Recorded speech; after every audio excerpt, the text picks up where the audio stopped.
Oh, my friends, we're in the studio. We're in the studio live for another episode of the Modeling Podcast. I'm your host, Alec Hansen. This is going to be a blast. We're on season 3. We're on stories. We're talking about things that inspire us, change us, give us perspective, because your job is hard. Being in mortgage sales is hard. Being 100% commissioned is hard. What you do is hard. But let's unpack with some stories. I'm going to bring on a repeat guest, Keven Stirdivant. Now, I met this guy because he's literally like a street hustler, which I loved about him. He's also crushing it in the real estate game, crushing it in the personal branding game. Absolutely somebody that I respect. Worked with him professionally too, and got to understand his team and how he works as a unit, and was absolutely blown away and impressed. And so we're going to talk about some real stories today. You guys ready for the heat? We're going to bring the heat. Let's buckle up for season 3. Here we go.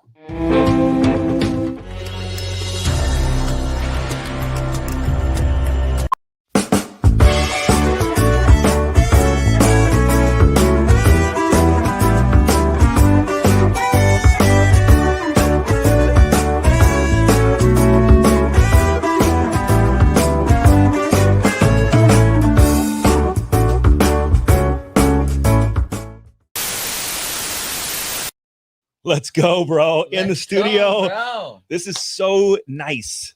This is so nice to be back and hanging out. Yes, man. Absolutely. I mean, Zooms are great, but it's fun to hang out in person, man. You didn't bring me a coffee though, so I'm a little upset about this delicious coffee drink you have. It's pretty good. We're gonna talk about stories today, Keven, and you've done tremendous things in your career that has blown me away. Just watching you ascend and do what you do.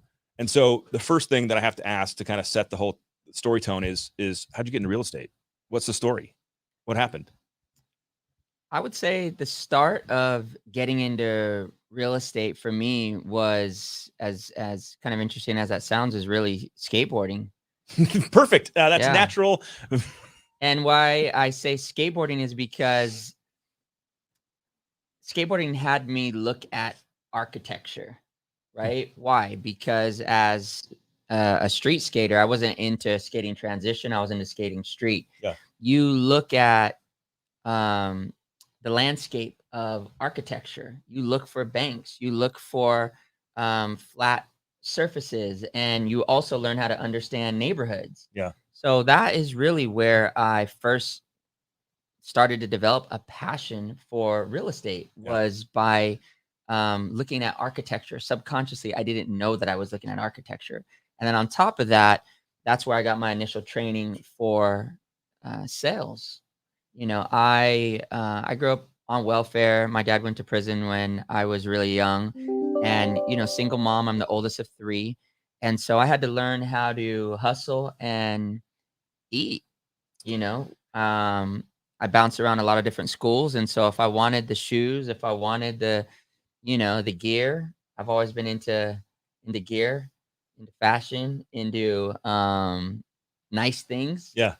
I couldn't get that from home. I had to go out and find a way. So I had sponsors at an early age, shoe sponsors, board sponsors. I would take what I needed and I would sell the rest. So my wife will tell you, we met in 8th grade. At the end of school, I would have a backpack full of shirts, stickers, bearings, wheels. And so skateboarding really taught me everything that I think I needed to know to sell real estate. Bro, that's I don't see many people that translate skateboarding into real estate. And you have to learn, and you have to know how to fall on your face over and over and over and over. And you subconsciously develop the understanding that the key to success is failure. That is how I win. That is how I succeed, is by screwing up over and over and over and over and over. And that's the only way. Nobody could do it for you. Well, let me ask how this translates then, because some of the stuff that I'm very impressed with you, and we'll get into social media and because I think there's fun stories there, but you're not afraid to put yourself out there. We were just talking before we went live about door knocking. Yeah. And as somebody who has massive fear of rejection, terrified, insecurities from growing up and all that stuff, walking in to meet a realtor was terrifying to me. But how did you get over that? Or how did you make what was the transformative moment where you're like, no, this is what I do? Because there's people today that can't do it, can't handle it. Yeah, I think it's your inspiration and your passion and your goal has to be greater than the fear. Yeah. It has to be a bigger driver than the fear. If your fear is greater, then you're going to live in fear. If your passion is greater, if your purpose is greater, if your vision is greater, Yeah. you will freaking blast through whatever that fear is. So that's the first thing. But on top of that, it's a skill set, right? So yeah, the idea of being a top producing real estate agent, a luxury agent, $1 million agent sounds great, but do you have the skills to back it up? Yeah. If I want to be a stand-up comedian, yeah, the idea of that sounds amazing, to make a bunch of people, thousands of people laugh. Do I have game as a stand-up comedian? I'm kind of funny, but unless I go through the motions and learn the real art of comedy, it ain't happening. Yeah.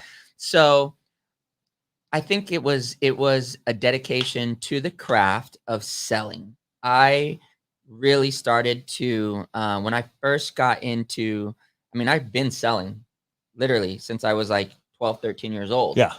But when I got my first sales job, it was like it all started to click. And I started to, like, think about it like this. I'm 13 years old. My dad gets out of jail and he starts to manage what back in the day was called family fitness, which I think later became 24-hour fitness. Yeah, I think so. And so my dad was managing a floor of salespeople, and he paid me $100 to memorize Alec Baldwin's scene in Glengarry Glen Ross as a 13. You know what I mean? Well, it's one of the greatest, most iconic scenes for salespeople of all time. Closing. And so these things were rooted in me from my dad. And my mom was also an amazing salesperson. Yeah. So when I kind of got my first taste of a real sales job, I realized that there's a real craft to this thing, like objection handling, the art of rapport, understanding the sales process. Like when you develop the skills, that's how you have confidence. Yeah. Of course, door knocking is going to be scary, or any type of sales is going to be scary if you don't know what to do. But if you learn the process and you dedicate yourself to the discipline of the craft, you can go anywhere. There's a lot of freedom in being a skilled closer. That's fact, bro. Right? That's just the truth. So that's where I can overcome that fear, because I know that if I go out and prospect, you can drop me anywhere in America where people speak English, and just as a test, I'll battle anybody. See who can get a seller lead first anywhere. And I'll bet on myself. Why? Because I have dedicated 2 decades to this day. I role play 3 or 4 days a week till this day. It's rad. So that's just art of the craft, man. That's dedicated to the craft. If you have fear, it's from ignorance. If you want confidence, that comes from knowledge. How do you develop that knowledge? Practice. Dedicate yourself to the skill set, whatever that skill is. I got a lot of fear in the kitchen. If my wife wanted me to make dinner for the family, this is the truth coming out right now. Come on. No. All right. So, and the theme of this series, of this season for my podcast, and thank you for coming on again. Yeah, man. Thanks for having me. I love the concept of stories. I come from a family of storytellers. My dad, just when you get around a table, the stories start flowing. That's awesome. And some of them may not be true, but there's truth in all of them. If you know what I mean. If you're around storytellers, like there might be embellishment, but it doesn't mean it's not true. So one of the questions I like to ask is, what's a story and an experience in your life that was transformative or formative for you? And I want to kind of put cards on the table.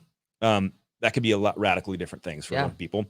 I don't think we have one that defines us. But I think that as humans, we look back and we go, hey, yeah, this happened. And maybe someone can learn something from it, take something from it, be inspired by it, be motivated by it. And that's kind of the theme of this whole season, is just sharing those stories. Because before we had the internet and phones and all this craziness, we told stories. Right. So share one and let's go down that path. So 18 years old or 30 years old? Ooh, where to start? Yeah. I feel like we got to start at 18, because 18 defined, like the 31 maybe wouldn't have happened if the 18 didn't happen. That's for sure. That's 1000% for sure. So I got sent to Cincinnati, Ohio. That's where I started my senior year of high school. Excuse me, my freshman year of high school.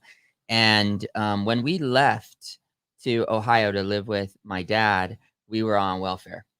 Right. When we moved back home, my mom had bought a home. She'd never owned a home before. She'd bought a home in Costa Mesa. She was driving a Land Rover Discovery, Solid. like what? She was making six figures. It Yeah. was like a total culture shock Yeah. to what I welfare left. to this. Yeah. Yeah. And so what had happened is she got a job at a motivational real estate company, selling motivational seminars. I was really happy for her, but I was still kind of the troublemaker I had always been.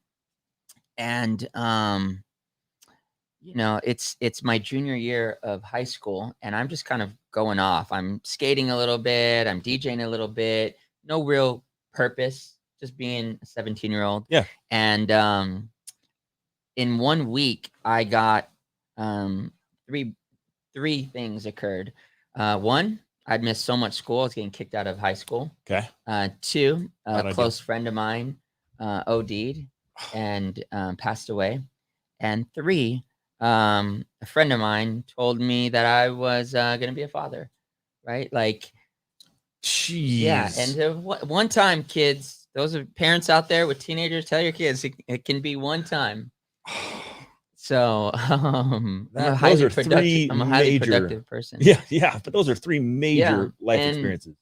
At that moment, I looked at the things my dad had taught me, even though he went to prison at an early age. I was maybe 5 or 6 when that happened. He never said that that's who he was. That was a situation Didn't that define happened. him. He would write these letters to me and tell me hey, don't think that it's over for me in here. I'm learning, I'm getting healthy, and when he got out, he did his best to make a new life for himself. Yeah. And so I'm the product of, not only, of course, I'm a child of God. I'm a Christian. I know that the Lord is looking over my life, but I'm also the product of 2 incredible parents. My dad he passed away, but my mom, they both taught me and did their best to show me that there's something else out there for me. At the same time, at 17 years old, I'm still learning by default. Yeah. And so I get this news, and at that point, I had to make a decision of am I going to go down this path? Yeah. With my friend who just passed, or am I going to go down this path? And I think probably 2 weeks after I get that news, I'm at a Tony Robbins firewalk. No way. Yeah. That's amazing. I'm making calls left and my mom doesn't even know. And I'm just before I tell her, I better figure some things out. Yeah. And long story short, becoming a father, I dropped out of high school entirely. I never spent one day of even my senior year. I had already been through 17 different schools. Yeah. Jeez. I went to 6 high schools in 3 years. I was a crazy kid, so when I had my own child to look after, I had to figure this out. Yeah. And so that was story number 1. That is the start of it, is realizing that this life is not about me anymore. And when I held my son for the first time, I was 18 years old. It was in the year 2000. It was I got to make something happen here. And so he was my number 1 driver to really get my act together. Yeah. Yeah. He's the E in case. Yes. I knew that, but I don't think everyone else knows that. It's pretty cool. Yeah. Okay. So that's the first thing. So what's the 30 year? What, 18 now you're 30. So you figure at 30 years old, I've now been in real estate for about a decade. Yeah. So I got a job at the same place that my mom worked for. She didn't even know I went to the sales manager. Oh, really? My mom had been paying me while I was in high school under the table to cold call real estate agents and sell them these seminars. Nice. And she was paying me $10 when the sale. Child labor, bro. Dude, my mom was taking ripping you down, me off. So I started to find out. And so I knew all the scripts. Yeah. So I went to the sales manager. His name was Steve, and we were buddies. And I'm like, look, man, I'm about to have a kid. He's like, what? I'm like, I need a job. I know these scripts. I can sell. Let's go. And he's like, what about school? I'm like, I'm done. He didn't Yeah. ask me if I graduated. So I started working at this place in what would have been my senior year of high school. Yep. So I start selling real estate 3 or 4 years later, but I never really broke through, man, to be honest. Like I had Yeah. game, but I did enough just to survive. Yep. I come from a training of real estate people where it's like sell 300 homes a year. Yeah. That was that was the product that I was selling when I went to these seminars. So I'm selling the homes that I lived in. Like you look me up on the MLS, 2004 to 2007, my average sales price is like 450,000. Yeah. And I just wasn't inspired. Mm. And so fast forward to the 30-year moment, and you figure that's the year 2012. Yep. We didn't know that 2012 things were about to shift. Nope. In June 2011, well, officially Memorial Day 2011, my best friend in the world, who's like a brother to me, passes away. And that really put me into a very deep downward spiral. Yeah. I didn't sell a single home from June to December. And I have 3 kids at this point. Right. So in January 2012, and this is that moment. This is that I'm about to be 30. I'm at a funeral and I see my name on these funeral papers. And I'm at my dad's funeral and we have the same name. That's so wild. Just to see your own name. And he was 50. Yeah. And I'm looking at my life. And I feel like that was the moment that I went from this very, very deep, dark depression from my best friend passing to I got to break through. I have to break through. Yeah. And figure the only $1 million home I ever sold was in 2009, 2010, 2011, nothing. And I just said, I got on the phone with my mentor, Thatch, and I'm like, look, I'm either going to leave this business and do something else, or I'm going to create a real estate company, a real estate vision, a real estate business that I am absolutely in love with. Yeah. And through that vision, you see, because Thatch asked me a question that I think is important for people to ask themselves, because it's so easy, especially if you're in sales. You probably got into sales because something else bombed many times. And so why are you in sales? To survive. Yeah. You're not in sales. Maybe you're motivated by some other people and some other cars or whatever. But for the most part, at least for me, I was in real estate out of survival. I wasn't like really inspired about it. I wanted to do fashion, or I wanted to be like the next Tony Robbins. Yeah. Right. And so Thatch asked me, and this is the question I think we could all ask ourselves, is if you could have it anyway, what does it look like? If you could have it anyway, what does your business look like? What does your family look like? Mm-hmm. What does your house look like? Mm-hmm. What does your health look like? Yep. What does your relationship with God look like? Right? Like, what does it look like? And we have to take a step back and realize that we are the producer for our life's movie. We have to write the script. And so my dad had just passed, and literally January 2012, I wrote out a vision of what the ultimate dream business had looked like. And one of the first things, just on a small level, was I want to sell homes that are mid-century modern, contemporary. Yeah. I want to be able to be myself. Yeah. I don't feel like wearing a suit and tie every day. Nothing wrong with that, but definitely not the kind of suits I was wearing. If I'm gonna be in this, I want to do it authentically. Yeah. And I want to serve my community, which is like skaters and the streetwear industry. Yeah. And I wanted there to be a feeling of personal development on it. I wanted it to be a real estate and personal development company. And the vision for Case was born. My buddy, Tim Kruger, was in the business with me at that time. That's my friend who I was raising money for 6 months ago, who was battling cancer. Yeah. Shout out to my dude, Tim. We had a game. All right, dude, I love your vision. This sounds great. Let's see who could sell a $2 million home first. Yeah. That was such a big deal at that time.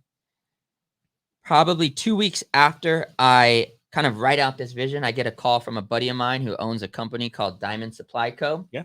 Like the definition of the dream client. Okay. For this new vision, yes. right?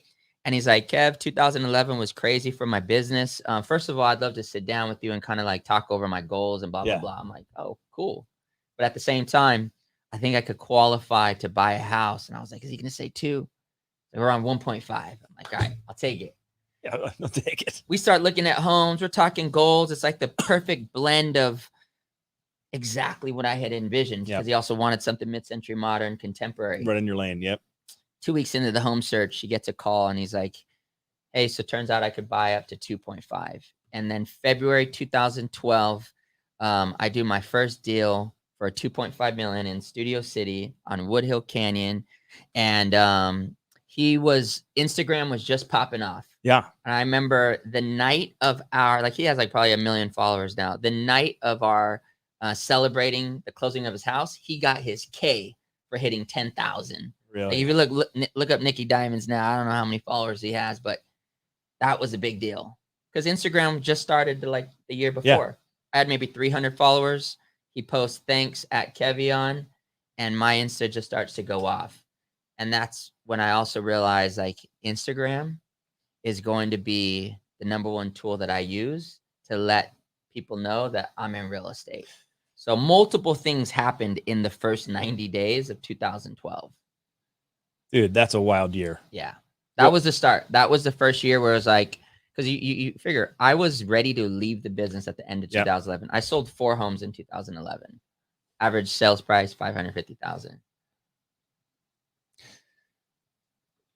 So we got to talk about brand, personal brand, social media. It's kind of my thing. It's something I'm passionate about, and something I really respect that you do really well. And so, a couple questions wrapped in hopefully a story. Yeah, is social's got dark sides to it. Social's got other things to it. Sometimes there's vanity, metrics, and people want to be followed, and it creates this kind of weird, fake, almost reality. Especially in real estate. Oh my God. Well, and lending. I mean, man, if I see any more hustle porn from people, I'm just like, stop it. Like don't do it anymore. So, but I got to ask some questions on it. So, you went all in on it. I can tell. Mm-hmm. You do a great job with it. What happened? I mean, how'd you deal with it? And what I mean by that, because I want you to unpack this a little bit, is people are still, they don't want to showcase their stuff. They don't feel comfortable. They feel like they're faking it, so walk people through kind of your journey on this. Well, even when that thing happened with Nick, I don't think I realized how, especially at this point, there's not videos. Like when I started doing Insta, pictures. There's no videos and there's no DMing. Yep. This is 2012. Yeah. So even in the beginning, if you scroll thousands of photos back, because I don't know how many posts I've done now, probably 3,000 or something. It started off as just fun. Yeah. It was like, wow, everybody could be a photographer with the filters. So it didn't start off right out of the gate like, I'm going to use this thing to blow up my business. Yeah. It was like, if you scroll way back, it is more of my kids and more at some hip hop show and more at stuff like that. Yeah. So it was very like grassroots. And so, and then next thing you know, you get video, and then you have the DM options, and then next thing you know, you can actually boost things. Yeah.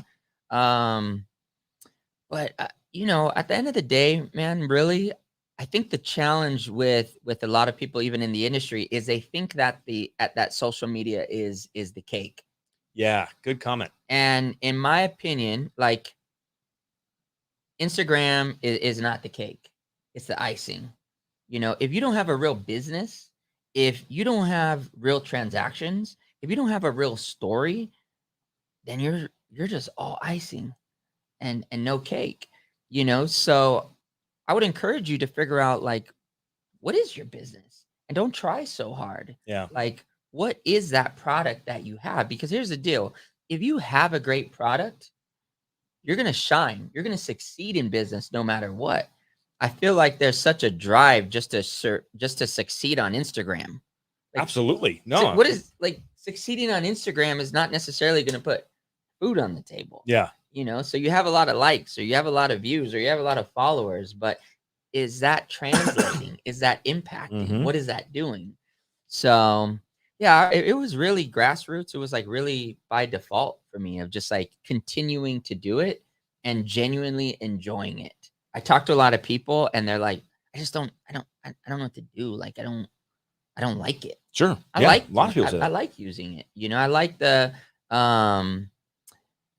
I don't know. I like messing around with the ability to share things, and I think one of the things that's important to remember is that it is a visual Yeah. No doubt. platform. So the goal is to make things look awesome. Well, let me ask you this. A lot of people, I think, to your point, misunderstand the platform. Yeah. But how do you choose how to show up on it for yourself? Because I feel like you do it very naturally, maybe more, Mhm. maybe organically. So maybe this question will have to you have to dig down a little bit. But like, there are people who I can tell they're putting on a face, Yeah. right? Yeah. Like I'm Yeah, I like, gotta that's be a not real. That's not even motivational guy. you, dude. Like that's not you. Yeah. Like I've seen you, Right. but like your stuff comes across very authentic Yeah. and true to yourself. So how do you choose? How do you find that? Well, I think the first thing is knowing who are you, Well, like, come on. Let's start with an easy question. right? Like, who are you? What are you all about? Yeah. So I'm about inspiration, education, right? So my intention on my Insta, my slogan is inspired to move, Yeah. right? Our other slogan is now it's a recent one, is it's less corporate, more connected. Yeah. Right. So it starts with like, what is your message? And my message is simply, I want to inspire people and I want to educate people and occasionally make some people laugh. Yeah, you do some funny stuff.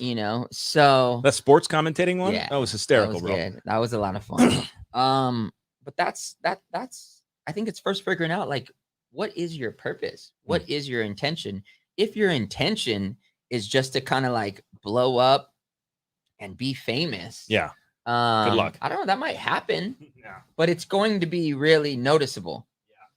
I've never bought followers. I've never done anything like that. I share authentically what I'm into, and as long as it's in that same line of inspiration and education and motivation, then that fits. So I think that's the first thing is like, what is your message? Yeah. Yeah. All right. I know there's a good story here, so I want to ask it and I want to go down the rabbit hole for a minute. Mhm. You launch your own gig. Yeah. It's incredible. Very few people have the courage to step out. Yeah. And so, and then, we had this weird thing like this pandemic that happened. Yeah. So what was the timing of this whole thing? Right in the middle of it. Yeah, I mean, we had been operating as an independent brokerage for probably 2 years already. Like the company that I worked for before, at its core, has an amazing soul, but locally it was an absolute mess. Yeah, you didn't align with it. I No. understood. And so, we had our own office, we had our own locations, we did our own training, we did our own recruiting, we had a director of operations. So it was just, you reach a point and it's like, okay, I'm paying this place $300 grand a year. Yeah. What doesn't make any sense anymore? And so we decided to go for it and start going through the motions. Yep. And it took some time. Shout out to Frances, my sister Frances. If it wasn't for her, I don't think any of it would have happened. Yeah. And then you have to have a broker. Yeah. So, The whole I know thing. how long it took me to pass the real estate test. I'm like, somebody else has got to be this person. So it happens November 2019. There you go. Let's do this. All right, let's go big then. We're building a brand here. Let's get a location. Perfect. Newport Boulevard. My wife finds a location. Really cool spot. 3,000 square feet, 100,000 cars a day. The place was a wreck, but we got 3 months to hook it up. Yep. Cool. Let's do work. Spent a good 6 figures something fixing the place up and having it really be about our brand. Yeah. Oh, and then right in the middle of construction, which was March, I remember like the place was being totally ripped apart. And I had a lot of friends. You remember first quarter 2020, I had a lot of friends that were like, hey, something's coming. Yeah. I just don't get in the mix. Yeah. I'm so focused on my goals. I'm not paying attention to this stuff. And I had friends who were like, dude, go get some toilet paper. I'm like, what are you guys talking about? And then I remember, Bro, I remember that. March 17th. Yep. My wife is like, hey, you got to get Kaizen and Azella from school and make sure to get all their stuff. We're going to go on lockdown. Like, for how long? 2 weeks. 2 weeks. We're right in the middle of construction. We're supposed to have our grand opening April 1st. Bro, what are you going to do? We didn't stop. That's for one thing. Like, for me, I know what it's like to operate as a parent without electricity. Sorry, I was checking on lighting. Go for it. You know what I mean? For me, like, I know what it's like to operate a business as a parent in a home without electricity. Yeah. Like, think about that for a second. No, nobody knows how to do that. This is in 2008. Yeah. And I was going through seasons where I couldn't pay my bills. Yeah. And my electricity would get shut off. I left real estate for about 18 months from 2007 to 2008 to try to start a motivational training company. Sure. Imagine trying to start a motivational training company from your home and your electricity gets shut off. Yeah. That means there's nowhere else you could go. No. And you have to work your way out. Yeah. So I know what that's like. So when this happens, I immediately go into my survival mechanisms, which are, let's go. Oh my gosh, let's do bro. what we can with what we've got. Like, unless I die, you're not going to stop me. You know what I mean? I'm the guy who in 2015, when I broke my leg, 2 weeks later, I'm going on listing appointments in a 3-piece suit on a scooter. Like, I'm not going to be stopped. And so the pandemic hits and I'm like, all right, guys, I'll see you all on Zoom every single day. I was one of the most active real estate company owners through the pandemic, hands down. I'm leading a Zoom call, uplifting my team, coaching my team every single day, telling them, do not stop making the contacts. Continue making your 20, 30, 40 contacts a day. But here's the difference. Don't talk real estate. Call people and see how they're doing. Really? Call people and see if there's anything that we could do. Smart, bro. Because we are essential workers. Smart. They might not be able to leave their house. They might be afraid of going out of their house. Drop people off things. Pick up the phone. Now is the time to show who you truly are. When you get squeezed, you see what's inside of you. Yeah. And inside of me is passion. Inside of me is an unstoppable drive to succeed and break through. And nothing's going to stop that. Dude, I feel like COVID was defining for people and their careers and their businesses. And so I watched Case and you come through this and you radically became different. Yeah. Well, I mean, I would almost say you radically became more true to who you guys are as a culture. Yeah, we did. We did, man. We got really clear on, like, you know, I think COVID had a lot to do with it. It kind of really made you think, like, what's important? Yeah. You know, I let go of some people, like big people. Why? Well, because you realize in these times when you're squeezed of, like, how do you want to spend your time? Yeah. And just because somebody's making you money, well, are they bringing anything else to the table? Do they fit on a cultural level? Yeah. Are you holding them back because they don't? Totally. And if you really care about somebody, you're not going to hold this person back. You're actually going to be okay with the money you might lose. Yeah. You know, and so we had to make a lot of decisions for the sake of the brand. Well, let's share that story for a minute, because there's leaders that listen to this. Yeah. And this is a really impactful thing. You know, culture, defending culture, building it, holding it preciously, is something that people they lose sight of that when there's money on the line. Right. Money distorts it. You're like, and so let's talk about top performers, culture, toxicity in the workplace. You know, how did you manage that? What'd you deal with? How'd you deal with it? It's definitely the hardest thing I've had to deal with, without a doubt.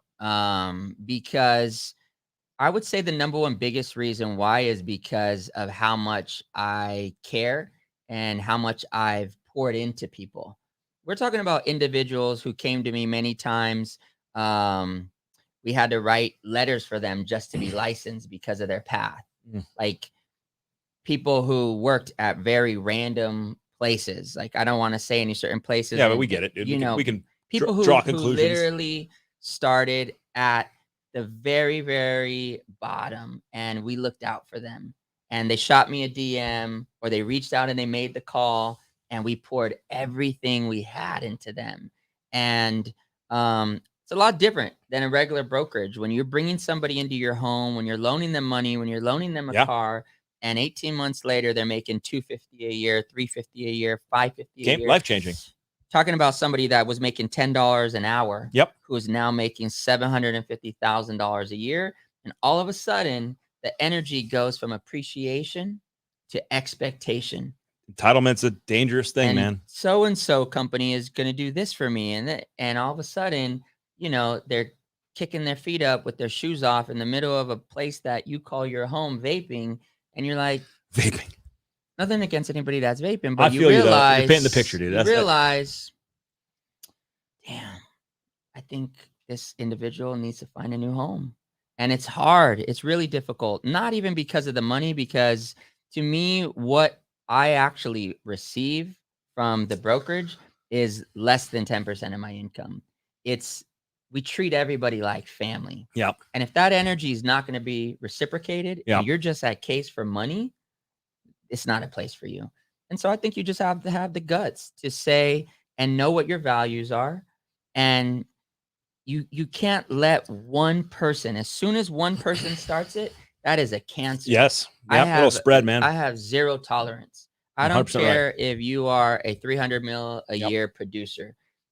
That energy, to me, and creating this tribe called Case, and really wanting to create a brokerage that truly felt like family, where people look out for each other. If that's not what you're about, and you just want to come up in here and feed off of the, you know, and take from the table, nah, it's not the right place for you. There's lots of other brokerages that you can just pull from and not pour back into. So you've hit some levels of success that are pretty cool. Done some cool stuff. I know you're proud of it. You should be proud of it. You've done a really, really great job from a crazy past. Yeah. So I kind of want to ask though, how do you not lose focus of the basics? You know, or what keeps you grounded in doing what always works versus thinking. So we were talking about entitlement, right? And this is where my head goes. I've seen people who kill it, especially in good markets, right? And then all of a sudden their shit doesn't stink. Yeah. Like, oh, I'm amazing. Yeah. Like, look at my bit. Look how much I do. Right. And I'm like, bro, so how do you stay grounded in that thought process? How do you keep your team grounded? What are the core practices you stay on no matter what? Because you know that they deliver results. Right. Share some of that stuff. So to me, real estate is two things. It's prospecting and it's appointments. That's it. Plain and simple. It's prospecting and it's appointments. And Case, there's four main pillars: vision, structure, skills, and most importantly, accountability.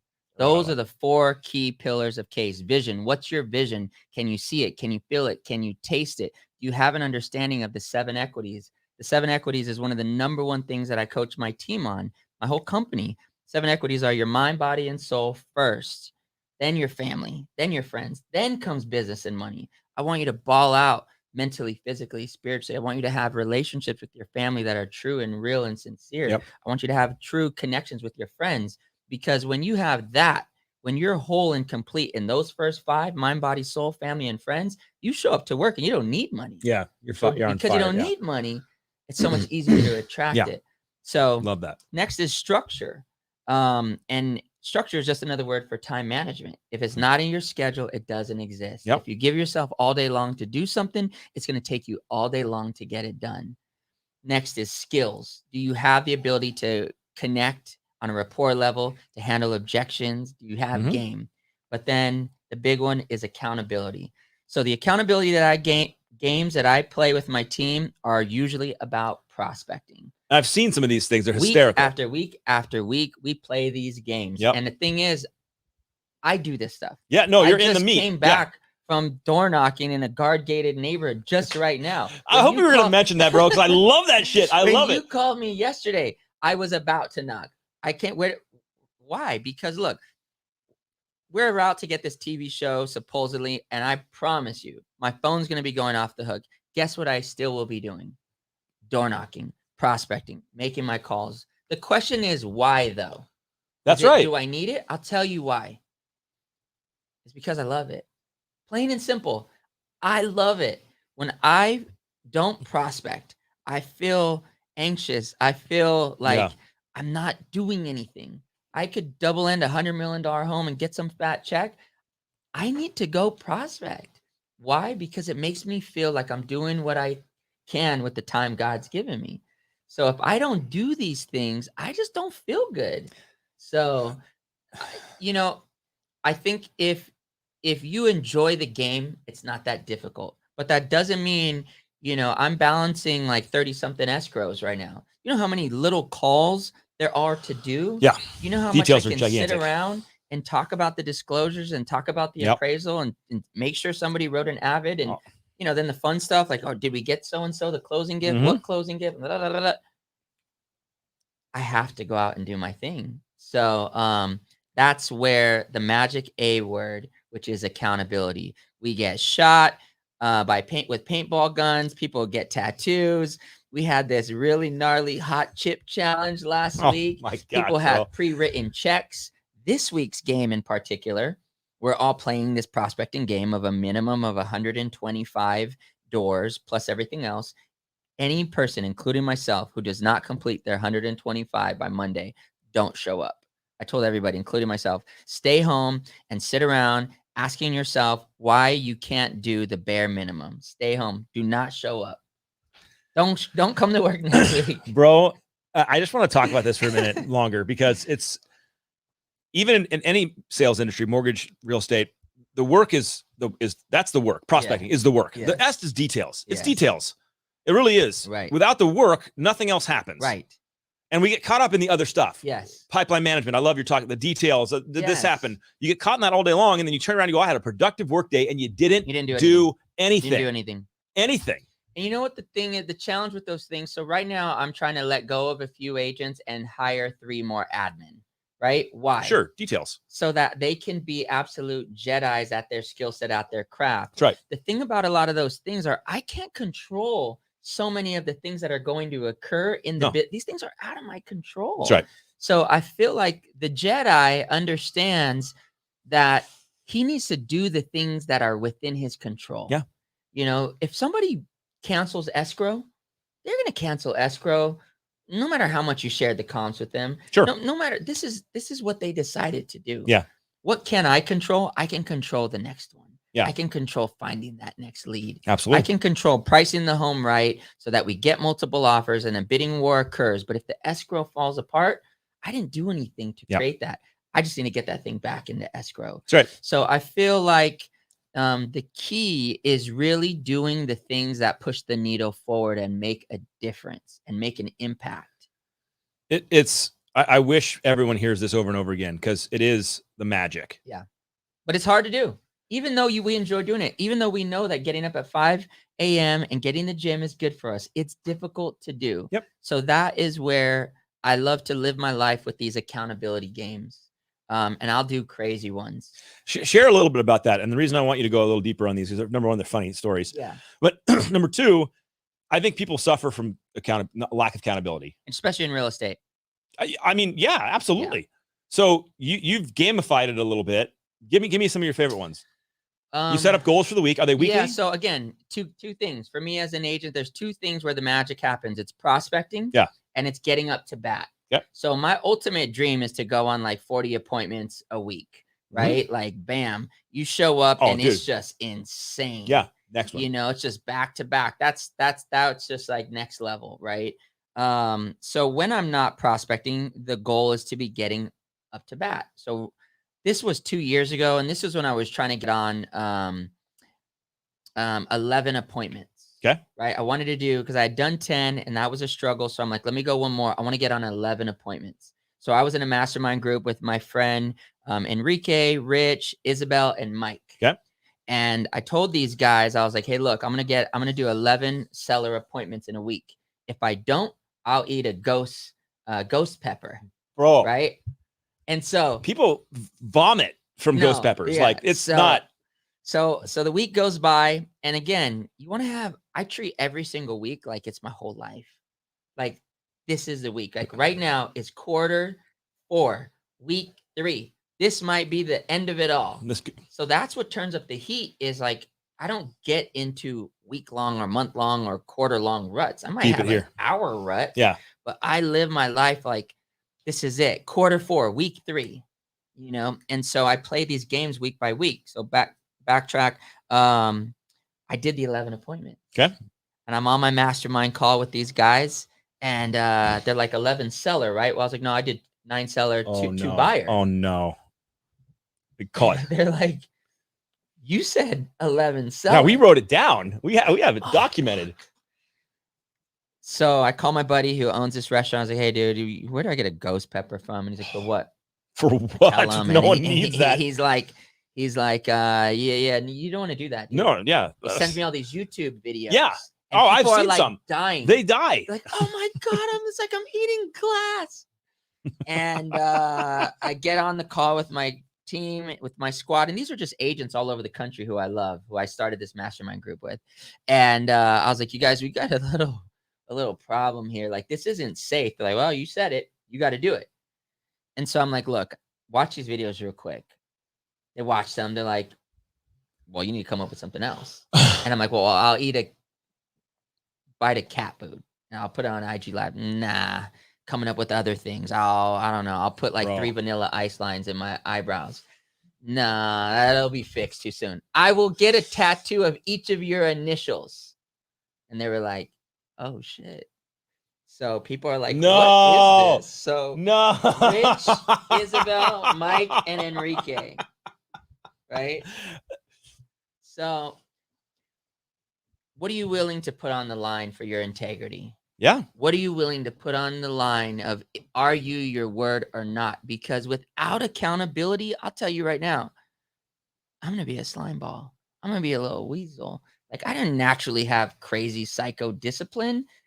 God bless you if you did. Yeah. But the way that's not it. I had to develop this. I had to put these structures in place in order to be great. I'm not automatically great. I have to put these structures into place so that I can achieve greatness. And this is every single day. Yeah. You know what I mean? So get some people around you, that you can play these accountability games with. I think that's one of the keys to really breaking through. Yeah. Is think about what's going to push you forward. All right. What are you willing to put on the line? What are you willing to do if this doesn't happen? And play the game week after week. Bro, you spent 47 minutes with me.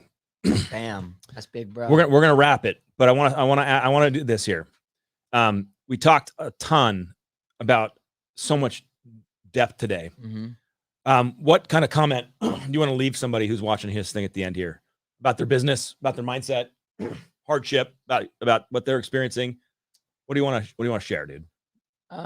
First of all, be very cautious because you're on a platform most likely where we're sitting around comparing ourselves to other people. Absolutely, right? Dude. People do that all day long. So first things first, be very aware of that comparison killer. Your life is unique. Nobody has your life. Nobody knows your story. Your journey, you are exactly where you're supposed to be. Yep. First and foremost. So, you have no idea what somebody else might be dealing with, right? You look at Warren Buffett and all his money. You have no idea. Would he trade his life for yours? When you think about where he's at in his stage and his age, do you think one of the wealthiest people on the planet might still trade their life just to be younger? Right? So think about that and make sure that as you set these goals, number one, I want to encourage you to go 10 times bigger than you ever thought was possible, right? Why? Well, why not? Number one, why not? Why not? Why not go big? I want to encourage you to think about in our industry of real estate and mortgage, what is the Oscar? What does the Grammy look like to you? Yeah. Paint a picture about that. And number two, you got to love where you're at right now. Yeah. So I guess there's 3 things. Number one, don't compare yourself to anybody else. Seriously, number 2, go ridiculously big with your goals. If your goals don't frighten you, if they don't scare you, you're playing too small. But number 3, you got to love where you're at. When my wife and I split up, At the beginning of 2012, I was going through all these things. I was struggling. Yeah. And I was totally broke. Yeah. And my drinking was out of control. And I just remember being alone in this crappy apartment at the beginning of 2012. And I had to get grateful with that. I had to get grateful with that. If you can't find a way to fall in love with where you're at right now and all the problems, all the challenges, all the fears you might have, whether you have the money, whether you don't have the money, whether you're the health level where you're at, whether your marriage is where it's at, whether it's not where it's at, the bottom line is that you have to fall in love and appreciate where you're at right now. Yeah. In order to get to that next level. Yeah. You just have to. You have to love it for everything that it is and everything that it isn't. And if you can do that and you can get into a high level of gratitude for where you're at now, that is when you can say, well, let me add this to it too. And because your vibration is already in abundance, you can then bring that abundance to you also, because lack attracts lack and abundance attracts abundance. So get into that abundant mindset, dream big, and watch what happens for your life. Bro, I know you have to get to a listing Let's appointment. go. I know you have to get to a Let's listing go. appointment. So thank you very much, Thank guys, you. for hanging out with us. We appreciate you. More modeling podcasts coming at you this week than you can handle, so be ready. Thank this guy. Kevin, you're the man. Take care, bro. buddy. Thank you.